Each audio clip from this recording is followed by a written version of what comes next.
And without further ado, join me in welcoming our first author to the stage, two-time best-selling author, Ritu Goswamy, author of The Holistic Lawyer, Use Your Whole Brain to Work Smarter, Not Harder. Hi, Ritu. Hi, Mark. So tell us about The Holistic Lawyer. The Holistic Lawyer. So I wrote this book for overworked lawyers who want to learn how to work smarter, not harder. Okay. And what was your process like? How did you get this book finished? Well, we learn in the author incubator a process called being in flow. So I would write when I was in flow, and when I wasn't, I stepped away and did other things, and I would always come back to it when I was in flow. Okay. Tell me about that. How did you know the difference between when you were in flow and when you weren't? Well, I write about this in my book for lawyers, but it's a way when we feel connected, when we feel holistic, when we feel like everything's going the way it's supposed to be going, then we can really tap into our inner creativity, into our work, into what we're here to do. You know, I don't think I've ever thought about that. Lawyers being in flow, like that's a very interesting concept. When you find a lawyer who is stuck or isn't in that place of flow, what is like the number one thing you usually suggest for them to do to get through that? I tell them to breathe.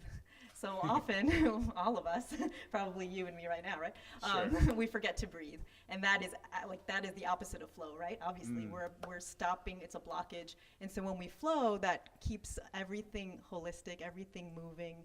And when we are not breathing, we are literally blocking parts of us. We're not connected. We're not whole. Wow. When you're not breathing, you're literally blocking parts of yourself. So give us an example of what that breath is like. Like, is it a long, drawn out, like, experience? Is it like one or two short breaths? Like, what type of breathing is that? Well, it can be all of the above. I notice with my clients, with lawyers, we stop breathing. You know, when something happens with your client, when you're in court, when you're nervous, we often stop breathing, or something goes wrong, or something even goes well, like you're feeling good about something. Often we stop. So we can just allow the breath to go. So we don't have to do any fancy breathing techniques. First is just to pay attention. Be aware, are you breathing in and out, or are you holding your breath? Cool. I remember one thing that I actually learned back in my days in college. I did a little communication situation, and we would always literally take 2 deep breaths, just like in and out, and then in and out. Like, do you see that works for some people? Yes, definitely. And the big thing is taking a break and becoming present. Especially as lawyers, we're often thinking about the future and what could go wrong. Actually, we spend probably most of our time doing that and thinking about the past and what happened already. And so gathering evidence of what happened already, right? So taking the 2 breaths, even 1 breath. Sometimes I tell my clients who have trouble even breathing, just 1 breath brings you back to this moment where we are right now. It's all about being in the moment. We actually have a question for you from Joy, who lives in Canada. And Joy wants to know, what was the best part of writing your book, and what was the hardest? 2 questions. So the best part of my writing the book, I would say the editing this time around. So this is my second book, as you know. And so the second book is a different, I didn't edit as much in the first book. Okay. So in this book, I had a great editor. Can I say her name? Sure. Bethany Davis. She's awesome. And that process was you write the book once in flow, and then you get to go back and you see what you did with fresh eyes, and you have someone guiding you. And it's a really creative process, actually. It doesn't have to be grueling like what we think. And also, for all of you writing books, the editing process, just like there's someone else watching what you're doing, so it's validation that what you are writing is needed. What would you say was the biggest difference you noticed about yourself in writing the second book versus the first book? Definitely my confidence. Going through this process once, I knew what to expect, and I also didn't freak out as much when like the flow we talked about. When I wasn't in flow, I'm like, okay, I need to be breathing, I need to be doing these things.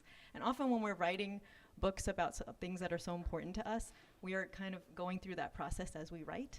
So I was more aware of that. I'm like, oh, this is what I need to be doing right now, because I need to write it for my readers. Wow. So you got to know yourself a bit more, and that experience gave you the confidence to be able to chill out and just recognize when you need to take a break, right? Yes. Rather than trying to force yourself to make that happen. Yes. So that's really, really cool. What what would you say is the biggest problem you see lawyers face that come to you for help? They often they call it work-life balance. So often, or we can call it overworking. It's this feeling of overwhelm and feeling that there's just not enough time, there aren't enough hours in the day, and that the work doesn't stop. It's kind of just, you never have that feeling of completion, like I finished something. It's always coming at you. So that's the biggest problem. Awesome, awesome. That book again was Holistic Lawyer by two-time best-selling author Ritu Goswamy. Get that book now. It's free today. You have no excuse. If you know a lawyer, if you know you need a lawyer, if you have a family member or a friend who's gone and saw a lawyer, get this book and give it to them and have it send it to them as a Valentine's gift. Isn't that cool? The Holistic Lawyer. There's a heart on it too. Yes, and there's a heart. Just in time for Valentine's. Look at that. Congratulations, Ritu. Thank you. Thank you.